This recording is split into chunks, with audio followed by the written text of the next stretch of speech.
प्रिय मित्रों, स्वागत है आपका आपके अपने चैनल स्टडी विद प्रदीप में। दोस्तों, आज हम लोग चर्चा करने वाले हैं एंजियोस्पर्म पे। एंजियोस्पर्म को हम लोग पुष्पी पादप कहते हैं या आवृतबीजी पौधे कहते हैं। इन पौधों के माध्यम से हम महत्वपूर्ण प्रश्नों के बारे में समझने का प्रयास करेंगे और जो हमारे परीक्षा की दृष्टि से महत्वपूर्ण है उन सभी चीज़ों को लगभग यहाँ पे लिखा गया है और आपको उनके बारे में भी बताया जाएगा। समय कम होने के नाते पीडीएफ वाली क्लास के माध्यम से ही तेज़ी से हम लोग सिलेबस कवर करने की कोशिश कर रहे हैं। और यहाँ पे आज जो हम चर्चा करने वाले हैं वह आवृतबीजी पौधों के सामान्य लक्षण और उसके बाद पूरी टॉपिक जो आपके सिलेबस में ज़रूरी है उन सभी को यहाँ पे मेंशन किया गया है। मैं उम्मीद करूँगा कि आप में से जो लोग भी वीडियो देख रहे हैं वो आप चैनल को सब्सक्राइब जरूर करिएगा, अपने मित्रों को शेयर करिएगा, वीडियो को लाइक करना मत भूलिएगा। सबसे पहले यहाँ पे हम आवृतबीजी पौधे यानी जिसे हम पुष्पी पादप कहते हैं उनके सामान्य लक्षण को देखते हैं। आवृतबीजी पौधों को लगभग 25,000 अलग अलग जातियाँ जो हैं 2,50,000 जातियाँ लगभग ज्ञात हैं। ये पौधे वर्तमान में पाए जाने वाले पौधों में सबसे अधिक प्रभावी हैं। यानी इस समय जो पृथ्वी पे पादप पाए जाते हैं उनमें सबसे ज़्यादा प्रभावी अगर कोई जातियाँ हैं तो वह आवृतबीजी पौधे हैं। ये पौधों में सबसे बड़ा वर्ग है, सबसे बड़ा समूह या वर्ग या डिवीजन कहा जाता है। इनके वास स्थान बहुत व्यापक हैं। इनकी माप में भी भिन्नता पाई जाती। कुछ इसमें से सूक्ष्मदर्शी होते हैं। सूक्ष्मदर्शी जीव जैसे कि बुल्फिया से लेकर के ऊंचे वृक्ष यूकेलिप्टस तक पाए जाते हैं। ये भोजन, चारा, ईंधन, औषधियाँ तथा अन्य आर्थिक महत्व के लिए भी उपलब्ध होते हैं या उपलब्ध कराए जाते हैं, जो कि मनुष्य को इसका लाभ मिलता है। आवृतबीजी पौधों के प्रमुख लक्षण निम्नलिखित हैं। पहला, अगर हम यहाँ पे नज़र डालें, इन पौधों में मुख्य पौधा बीजाण उद्भिद होता है। यानी जो पौधा होता है वो स्पोरोफाइटिक होता है। कैसा होता है? स्पोरोफाइटिक होता है। वो जड़, तना तथा पत्ते में विभेदित होते हैं। इनमें जड़, तना और पत्ती तीनों पाए जाते हैं। ऊतक तंत्र पूर्ण विकसित होता है। यानी यहाँ पे जाइलम, फ्लोएम ये सभी मतलब पूर्ण विकसित ऊतक तंत्र पाए जाते हैं। आवृतबीजी पौधों का सबसे प्रमुख लक्षण आवृतबीजी पौधों का सबसे प्रमुख लक्षण पुष्प व फलों की उपस्थिति है। यानी इनके ऊपर जो प्रमुख लक्षण है इसमें पुष्प का पाया जाना और फलों का पाया जाना उपस्थिति इनका मुख्य लक्षण है। इनके बीज फलों के अंदर पाए जाते हैं। चूंकि निषेचन होता है और निषेचन के बाद अंडाशय से किसका निर्माण हो जाता है? फल का। और बीज जो है अंडाणु से बनते हैं, तो फल के अंदर बीज का निर्माण होता है। जनन के लिए पौधों पर पुष्प उत्पन्न होते हैं। कुछ पौधों में परागकारी जंतुओं को आकर्षित करते हैं। फल बीजों की सुरक्षा करते हैं और प्रकीर्णन में सहायक होते हैं। पुष्प के जनन अंगों में पुंकेसर तथा अंडक पाए जाते हैं। पुंकेसर में तंतु व परागकोश होता है और अंडक में अंडाशय, वर्तिका और वर्तिकाग्र यानी 3 भाग पाए जाते हैं। आपने देखा होगा जब जनन इसका पढ़ेंगे हम लोग इसमें, तो जनन में बताएंगे कि जनन में जो पुष्प का भाग होता है इसमें नर भाग जो होता है इसमें द्विपालित जो है क्या पाए जाते हैं? परागकोश पाए जाते हैं और इसे तंतु कहते हैं। जबकि अगर हम मादा तन के हिस्से की बात करते हैं तो ये ऐसे पाया जाता है। इसमें ऊपर वाले हिस्से को वर्तिकाग्र कहते हैं, मध्य वाले हिस्से को वर्तिका कहते हैं और सबसे नीचे वाले हिस्से को अंडाशय कहा जाता है। उल्टा लिखा गया, नीचे से लिखा गया, अंडाशय कहते हैं। पुंकेसर व अंडक वास्तव में अत्यधिक विशिष्ट बीजाणुपर्ण है और इन्हें जो पुंकेसर का डेवलपमेंट होता है उसे लघु बीजाणुपर्ण कहते हैं और जो अंडाशय का डेवलपमेंट होता है उसे दीर्घ बीजाणुपर्ण कहते हैं। इनके बारे में हम लोग जनन जब पढ़ेंगे, पादप में जनन, तो वहां पे हम आपको इसके बारे में अवश्य बताएंगे। ठीक है, आगे बढ़ जाते हैं। पराग कोश में, ठीक है, यहाँ देखिए, पराग कोश में अर्धसूत्री विभाजन के बाद पराग कणों का निर्माण होता है। ये वास्तव में अपरिपक्व नर युग्मकोद्भिद हैं। इनके आगे का विकास जो है अंडक में होता है। अंडक का आधारी भाग अंडाशय है। इसमें बीजांड उत्पन्न होते हैं। बीजांड का मुख्य ऊतक दुगुणित होता है। इसमें अर्धसूत्री विभाजन व फिर सूत्री विभाजन के बाद मादा युग्मकोद्भिद का निर्माण होता है। कह रहा जब इसमें अर्धसूत्री विभाजन होते हैं, जैसे मान लीजिए कोई गैमीट है तो इसमें अर्धसूत्री विभाजन होकर के 2 अलग अलग गैमीट का निर्माण करते हैं। यानी जो सोमैटिक कोशिकाएं होती हैं या दैहिक कोशिकाएं होती हैं उन्हीं में अर्धसूत्री विभाजन होकर के गैमीट यानी युग्मक का निर्माण होता है। चूंकि इस अवस्था में युग्मक बनते हैं, इसे युग्मकोद्भिद अवस्था कह देते हैं। और यही युग्मक आगे चल के निषेचन करते हैं और निषेचन में जाइगोट का निर्माण करते हैं, और फिर वही जाइगोट जो है आगे जा करके किसका काम करता है, वही जाइगोट आगे विकसित होकर के नए बीज और नए फल का निर्माण करने में मदद करता है। कह रहा अधिकांश आवृत्तबीजी पौधों में मादा युग्मकोद्भिद में 7 केंद्र की और 7 कोष की और 8 केंद्र की अवस्था पाई जाती है। हम वहाँ पे बताएंगे 2-3 अपवाद भी हैं जो आपके एग्जाम में पूछे जाते हैं। तो यहाँ पे अगर हम परिपक्व अंडाणु की संरचना बनाते हैं, इसको ऐसे रख देते हैं, यहीं पे बनाते हैं इसी के ऊपर, तो थोड़ा सा इसको मोटा कर लें ताकि आप इजीली देख पाएँ। चल भाई, यहाँ से कहाँ से डायमीटर इसका बढ़ता है, कहाँ से बढ़ना चाहिए, कलर आएगा, कलर में जाइए, हाँ यहाँ से इसका डायमीटर थोड़ा सा बड़ा करते हैं, अब आप समझ पाएंगे। देखिए यहाँ पे हम इसको थोड़ा सा क्या बनाते हैं, एक मादा गैमीट बनाते हैं। ये मादा अंडाणु है, इसमें 3 अलग अलग हिस्से होते हैं, एक ये हिस्सा होता है और एक ये हिस्सा होता है और एक इधर का हिस्सा होता है। आपको याद होगा इसमें देखिए कितने कोशिकाएं हो गई, 1 2 3, 1 2 3 इधर है जिसे चलाजा एंड कहते हैं, 1 2 3 चलाजा एंड के सामने जो होता है उसे प्रतमुख कोशिकाएं कहते हैं या एंटीपोडल एंड कहते हैं, बीच में पोलर बॉडी होते हैं। पूरे अंडाणु में अगर यहाँ से देखें तो 3 कोशिकाएं ये हो गई और तीनों कोशिकाओं में एक एक केंद्रक, तो 3 केंद्रक हो गए। नीचे 3 कोशिकाएं हो गई और तीनों कोशिकाओं में एक एक केंद्रक, यानी 6 कोशिका 6 केंद्रक। लेकिन जब मध्य में आते हैं तो कोशिका एक है और उसमें केंद्रक की संख्या कितनी है, 2। तो 7 कोश की अवस्था और 8 केंद्र की अवस्था पाई जाती है। ज़्यादातर पुष्पी पादपों में यही होता है, ठीक है। लेकिन कुछ इसके अपवाद भी हैं, हम आगे आपको बताएंगे कि उसका अपवाद क्या है, लेकिन इसका अपवाद हम कब बताएंगे, जब पादप में जनन पढ़ाएंगे तब वहाँ पे इसके अपवाद के बारे में बताएंगे। दो एक अलग अलग फैमिली में ये अलग प्रकार के पाए जाते हैं। तो कह रहा कि इनमें से 3 कोशिकाएं प्रमुख कोशिकाएं होती हैं, 2 ध्रुवीय केंद्रक होते हैं और एक अंड कोशिका या जिसे हम लोग चलाजा कोशिका कहते थे पाई जाती हैं। चलाजा तरफ 3 कोशिकाएं और उसके बाद एंटीपोडल एंड पे 3 कोशिकाएं, और जो मध्य का हिस्सा है यानी जिसे ध्रुवीय कोशिका कहते हैं उसमें जो है आपकी कितनी कोशिकाएं हो जाती हैं, तो उसमें 1 कोशिका होती है और 2 केंद्रक होते हैं। परागण क्रिया में परागण, परागण क्या होता है, यानी देखिए परागण क्रिया में परागण यानी नर भाग का मादा भाग के स्टिग्मा तक पहुंचने की प्रक्रिया क्या कहलाती है, परागण कहलाती।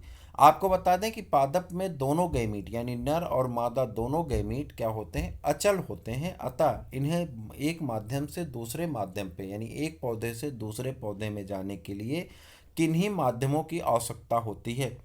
यह माध्यम जल हो सकता है यानी वायवीय हो सकते हैं और अवायवीय हो सकते हैं यानी जीवित और अजैविक। अजैविक अगर घटक की बात करें तो अजैविक घटक में जल आ जाता है और वायु आ जाता है, जबकि अगर हम जैविक घटकों की बात करें तो उसमें कीट आ जाते हैं, पशु आ जाते हैं, पक्षियाँ आ जाते हैं यानी मोलस्का के मेंबर आ जाते हैं। तो अलग अलग प्रकार जंतु परागण में मदद करने लगते हैं।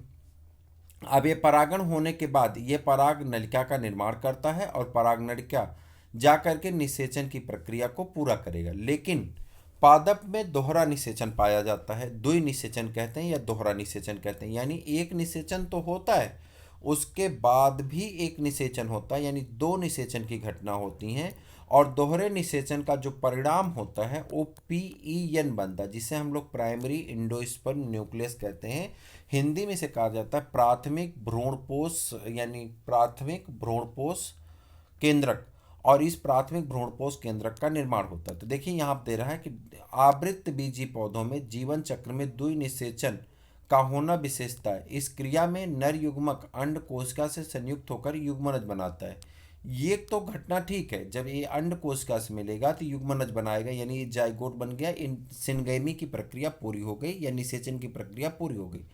तथा दूसरा नर युग्मक 2 ध्रुवीय केंद्रकों और द्वितीयक केंद्रक से मिलकर के किसका निर्माण कर लेता है, त्रिगुणित 3 यानी 3 यन संरचना। 2 तो यहाँ जैसे ये था, सॉरी यहाँ आप देखिए ये ऐसे बना हुआ था, तो इसमें जो था 3 कोशिकाएं यहाँ हो गई, 3 यहाँ हो गए। जो ध्रुवीय बॉडी है उसमें ध्रुवीय बॉडी में 2 केंद्रक पहले से हैं और एक केंद्रक परागकण से आ जा रहता है, तो तीनों मिलकर के क्या बना लेते हैं, तीन यन संरचना बना लेते हैं और इसी तीन यन संरचना को त्रिगुणित प्राथमिक भ्रूणपोष केंद्र कहते हैं। इसका सबसे अच्छा उदाहरण होता है नारियल का पानी। बाकी और उदाहरण हैं, जैसे कि हरे दाने जो होते हैं, जैसे मक्का का दूध का निकलना, ठीक है, और इसका होता है जैसे गेहूं के अंदर दूध या धान के अंदर दूध का पाया जाना, ये सब इसके हैं। लेकिन सबसे अच्छा एग्जाम्पल कौन होता है? नारियल में जो पानी पाया जाता है। युग्मनज से भ्रूण विकसित होता है। यह भ्रूणपोष केंद्रक निरंतर विभाजित होकर के त्रिगुणित भ्रूणपोष का निर्माण करता है। आवृत्तबीजी पौधों में दो प्रमुख भागों में बांटा गया, एक बीजपत्री और द्विबीजपत्री।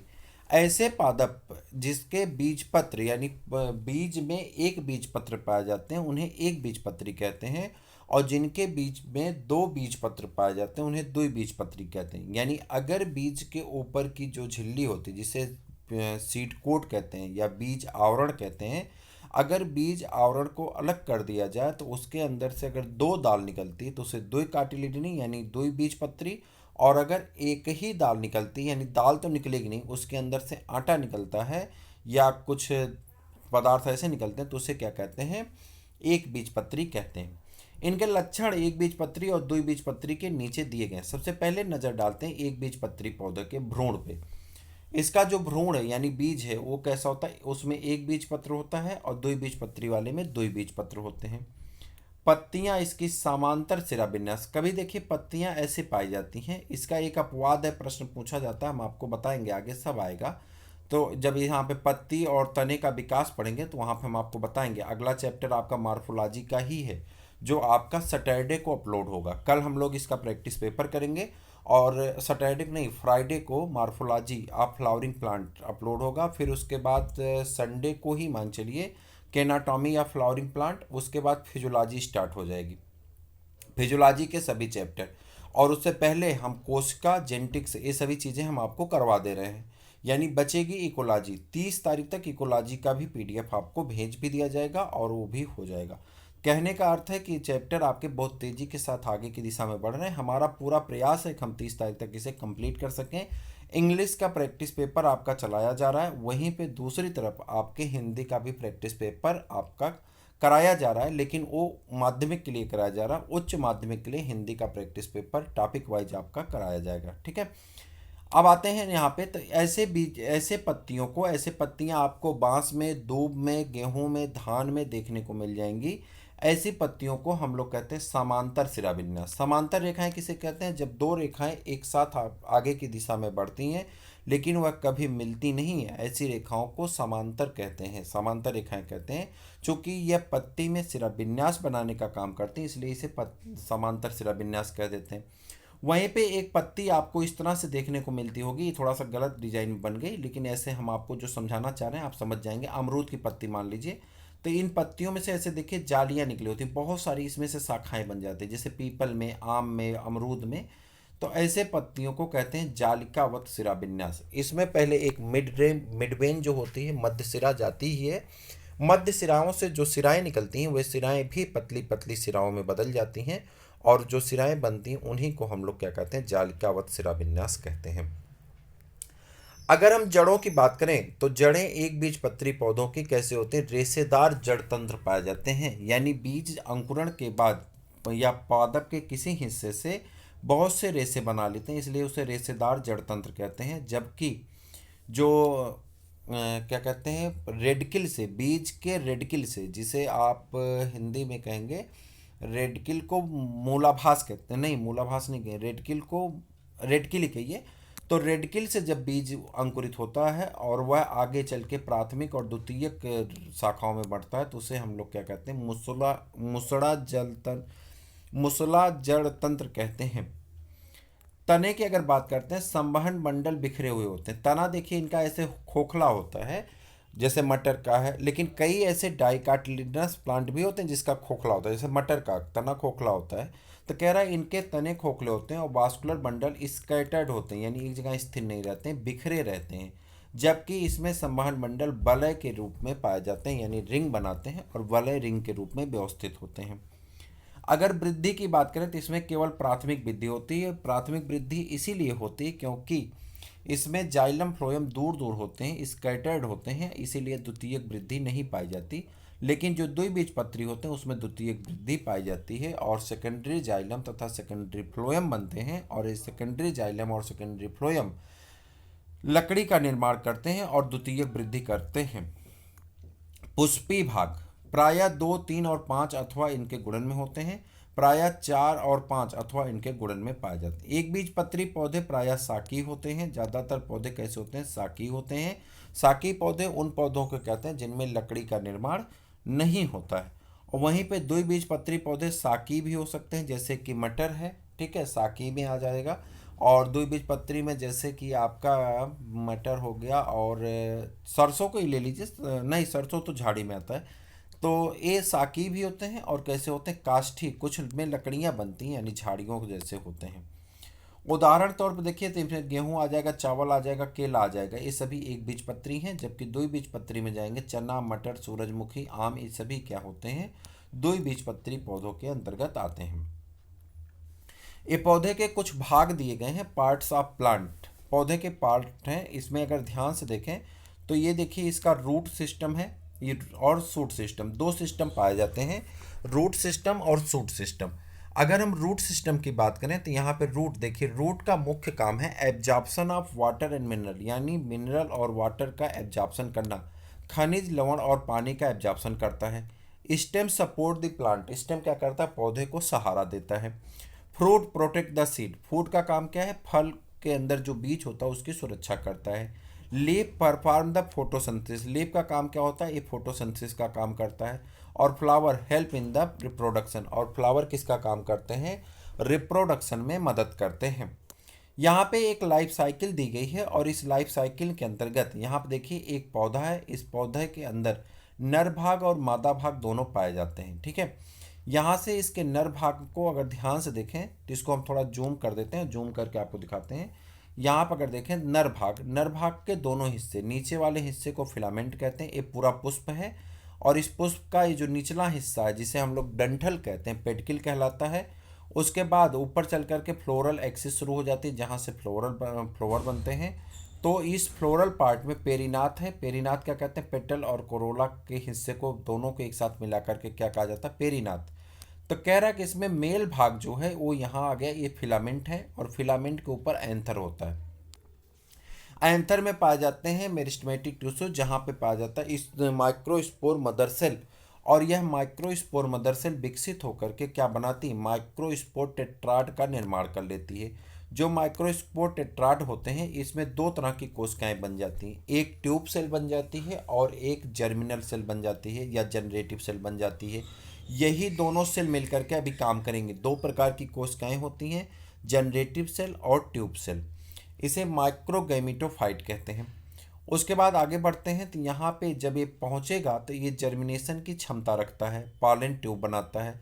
यह पॉलन ट्यूब जब स्टिग्मा के ऊपर पहुँचेगा तो यहाँ जाकर के निषेचन के लिए तैयार हो जाएगा और ये निषेचन की प्रक्रिया पूरी हो जाती, दोहरा निषेचन हो जाता है, फिर वही फल बनेंगे, बीज बनेंगे और फिर उसके बाद वह बीज अंकुरित होकर के एक फल, यहाँ पे देखिए ये बीज बन गया, निषेचन के बाद निषेचन हुआ, बीज बना और यह बीज फिर से जर्मिनेट किया और फिर नया पौधा बना। और इस प्रकार से अच्छा एक हिस्सा छूट गया था मादा वाला, ये देखिए इसका गाइनीशियम का हिस्सा है जिसे हम लोग ओवरी कहते हैं, इसमें ओवरी है, तो यहाँ पे वर्तिकाग्र वर्तिका है। इसमें माइक्रोस्पोर मदर सेल पाई जाती हैं जो कि डेवलप करके क्या बनाती हैं? ओव्यूल बनाती हैं, जो टेट्राड स्ट्रक्चर आता है और इसी टेट्राड स्ट्रक्चर में फर्टिलाइजेशन और डबल फर्टिलाइजेशन होता है जिससे फल और बीज बनते हैं और उसी बीज से फिर नए पौधे का निर्माण होता है। इसी प्रक्रिया को हम लोग क्या कहते हैं?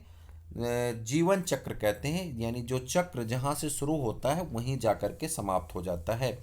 इसी को लाइफ साइकिल कहते हैं एंजियोस्पर्म की। आगे बढ़ जाते हैं, बड़ी महत्वपूर्ण टॉपिक आपके सामने रखी गई है। इस टॉपिक का आपको व्याख्या करना है और टॉपिक ये है पादप जीवन चक्र तथा संतति या पीढ़ी एकांतरण, यानी यहाँ पे हम पादप के जीवन चक्र के बारे में समझने का प्रयास करेंगे। यहाँ पे पादप का जीवन चक्र जो होता है वो माइटासिस और मियासिस से होकर के गुजरता है। देखिए क्या है माइटासिस किसे कहते हैं और मियासिस अभी आगे बता रहे हैं। देखिए कह रहा माइटासिस द्वारा पादप में अगुणित तथा दुगुणित कोशिकाएं विभक्त होती हैं। उन्होंने काय इसके द्वारा अगुणित तथा दुगुणित बनते हैं। माइटासिस द्वारा अगुणित पादप का युग्मक बनाते हैं। यह युग्मक युग्मकोभिद होता है। युग्मक में निषेचन के बाद माइटासिस द्वारा विभक्त होते हैं। इसके फलस्वरूप दुगुणित स्पोरोफाइट यानी जाइगोट का निर्माण हो जाता है, जो फिर से विकसित करके पौधा बनाएगा। फिर वहाँ पे मियासिस होगी और फिर अगुणित कोशिकाओं का निर्माण होता रहेगा। माइटासिस विभाजन द्वारा एक अगुणित बीजाणु पुनः अगुणित पादपकाय बनाते हैं। इस प्रकार से किसी भी लैंगिक जनन करने हेतु पौधे के जीवन चक्र के दौरान युग्मकों और बीजाणुओं के बीच पीढ़ी एकांतरण या संतति का होना होता है। विभिन्न पादप वर्गों तथा उनकी व्यष्टियों में निम्नलिखित प्रकार के जीवन चक्र पाए जाते हैं: अगुणित, दुगुणित, अगुणित, दुगुणित दोनों। सबसे पहले नजर डालते हैं अगुणित वाले पे। आपको बस इतना रखना है कि इसका एग्जाम्पल याद करके रखना है। अगुणित पे आइए। केवल एक कोशिका वाला युग्मनज जीवाणु उद्भिद अर्थात स्पोरोफिटिक संतति में होता है। इसमें केवल मुक्त जीवी स्पोरोफाइट नहीं होते हैं, अगुणित कोश जीवाणु युग्मनज से बनते हैं। मियासिस विभाजन होने के कारण बनते हैं। माइटास्टिक विभाजन द्वारा अगुणित बीजाणु में युग्मकोद्भिद अर्थात गैमीटोफाइट बनते हैं। ऐसे पौधों में मुक्त जीवी युग्मकोद्भिद प्रभावी प्रकाश संश्लेषी अवस्था में होते हैं। इस प्रकार के जीवन चक्र अगुणित कहलाते हैं। इस प्रकार के पैटर्न बहुत से शैवाल जैसे कि वालबाक्स, स्पायरोगायरा, क्लेमाइडोमोनास आदि की स्पीसीज यानी जातियों में देखने को मिलता है। यह हैप्लॉन्टिक लाइफ साइकिल कहलाती है। इंग्लिश में भी इसे दिया जा सकता है और एक किसमें पाया जाता है, देखिए यहाँ पे वालबाक्स जो कि एक शैवाल, स्पायरोगायरा, क्लेमाइडोमोनास इत्यादि में देखने को मिलता है। इनको अगर ध्यान से देखिए तो ये जाइगोट की स्थिति है। जाइगोट क्या करता है, मियासिस करता है, स्पोर बनाता है। स्पोर गैमीटोफाइट का निर्माण करता है, फिर गैमीटोजेंसिस होती है यानी सिनगैमी होती, फिर जाइगोट बनता और यह प्रक्रिया रिपीट होती रहती। वहीं पे दुगुणित, अगर हम दुगुणित तक की बात करें तो दुगुणित तक जो होते हैं, कुछ ऐसे भी उदाहरण हैं जहां दुगुणित तक बीजाणुद्भिद प्रभावी प्रकाश संश्लेषी मुक्त होता है। युग्मकोद्भिद एक कोश की अथवा एक कोश की अगुणित होते हैं। इस प्रकार में जीवन चक्र की अवस्था में दुगुणित रहते हैं। इस पैटर्न का प्रतिनिधित्व एक शैवाल फ्यूकस स्पीसीज करती है। साथ ही सभी बीजी पादप जो कि जिम्नोस्पर्म व एंजियोस्पर्म होते हैं, इसी पैटर्न का कुछ विविधताओं के साथ अनुसरण करते हैं, जिसमें युग्मकोद्भिद अवस्था कुछ कोशिकीय से बहुकोशिकीय तक जाती है। यहाँ आप देखिए डिप्लॉन्टिक लाइफ साइकिल की अगर हम बात करें तो यहाँ पे स्पोरोफिटिक 2n श्रृंखला है जो गैमीटोजेंसिस करती, मियासिस होता है और यहाँ पे सिनगैमी का निर्माण होता है जो जाइगोट बनाता है और फिर इस प्रकार श्रृंखला आगे की दिशा में बढ़ती रहती है। तीसरी घटना होती है अगुणितक और दुगुणितक। अच्छा, ये डिप्लॉन्टिक लाइफ साइकिल किस में पाई जाती है, कह रहा देखिए ये सभी बीजी पादपों में पाई जाती हैं, यानी जिम्नोस्पर्म और एंजियोस्पर्म में यह घटना देखने को मिलती है। टेरिडोफाइटा तथा ब्रायोफाइटा शैवाल हैप्लॉन्टिक हो गया और डिप्लॉन्टिक में आपके बीजी पौधे यानी जिम्नोस्पर्म एंजियोस्पर्म आ गए। बचा कौन था बीच में, ब्रायोफाइटा टेरिडोफाइटा में दोनों प्रकार की अवस्थाएं अगुणितिक और द्विगुणितिक दोनों पाई जाती हैं। दोनों अवस्थाएं बहुकोशिकीय होती हैं लेकिन उनकी प्रभावी अवस्था में भिन्नता होती है। एक प्रभावी मुक्त प्रकाश संश्लेषी सीधी अवस्था अथवा थैलसाप अगुणित युग्मकोद्भिद में होती हैं। ये अल्पायु बहुकोशिकीय बीजाणुभिद पीढ़ी एकांतरण करती हैं जो पूर्ण और आंशिक रूप से जुड़े रहने तथा पोषण के लिए युग्मकोद्भिद पर निर्भर करते हैं। ऐसे ही पैटर्न सभी ब्रायोफाइटा में पाए जाते हैं। द्विगुणितक बीजाणुद्भिद प्रभावी मुक्त प्रकाश संश्लेषी संवहन पादपकाय अगुणितक और युग्मकोद्भिद पीढ़ी एकांतरण होता है जो बहुकोशिकीय मृतोजीवी स्वपोषी मुक्त लेकिन अल्प आयु के होते हैं। इस प्रकार के पैटर्न को अगुणितक जीवन चक्र कहते हैं। सभी टेरिडोफाइट इसी प्रकार के पैटर्न का प्रदर्शित करते हैं। नोट: यद्यपि अधिकांश शैवाल में अगुणितक पैटर्न पाया जाता है, उनमें से कुछ के पास अगुणितक दुगुणितक पैटर्न होते हैं, जैसे कि एक्टोकार्पस, पॉलीसाइफोनिया केल्प में। फाइकस एक शैवाल है जिसमें दुगुणितक पैटर्न पाए जाते हैं। एक्चुअली में पूरे टॉपिक का निचोड़ यही 3 लाइन में है जहां से आपके एग्जाम का प्रश्न आपको देखने को मिल जाता है। तो ये आपका चार्ट रहा और ये आपका एंजियोस्पर्म का एक छोटा सा वीडियो। एंजियोस्पर्म में आपके इसके बाद अब एंजियोस्पर्म ही लगातार चलेगा, क्योंकि हमारे कोर्स के हिसाब से हम सभी साइकिल को पूरा कर चुके हैं। एंजियोस्पर्म की बात करें तब एंजियोस्पर्म में आपका आकार की पढ़ना है, उसके बाद उसकी एनाटॉमी यानी आकार की बाद उसकी जो शारीरिकी है उसे पढ़ना है, और लास्ट में कार्यकी पढ़ना है। कार्यकी में प्रकाश संश्लेषण विधि पढ़ना है, श्वसन विधि पढ़ना है, और भी उसके बाद चलेंगे रिप्रोडक्शन पढ़ना है। और एक दूसरी तरफ से कोशिका, उसके बाद ऊतक तंत्र पढ़ाएंगे हम आपको। ऊतक तंत्र के बाद हम आपको साथ चर्चा करने वाले जेनेटिक्स पे, कोशिका विभाजन, और फिर उसके बाद जेनेटिक्स पे। जेनेटिक्स के बाद इकोलॉजी की तरफ हम बढ़ जाएंगे। यानी एक तरफ तो आपका प्लांट का फिजियोलॉजी ये सब चल रहा है, दूसरी तरफ आपके जेनेटिक्स का पार्ट, और तीसरी तरफ आपका जो है इकोलॉजी का पोर्शन हो जाएगा। और सभी चीज़ें आपकी बहुत जल्द कंप्लीट हो जाएंगी, जो आपकी परीक्षा के लिए महत्वपूर्ण है। तो फिर हम लोग मिलेंगे किसी और वीडियो में, तब तक के लिए इजाज़त दीजिए। जय।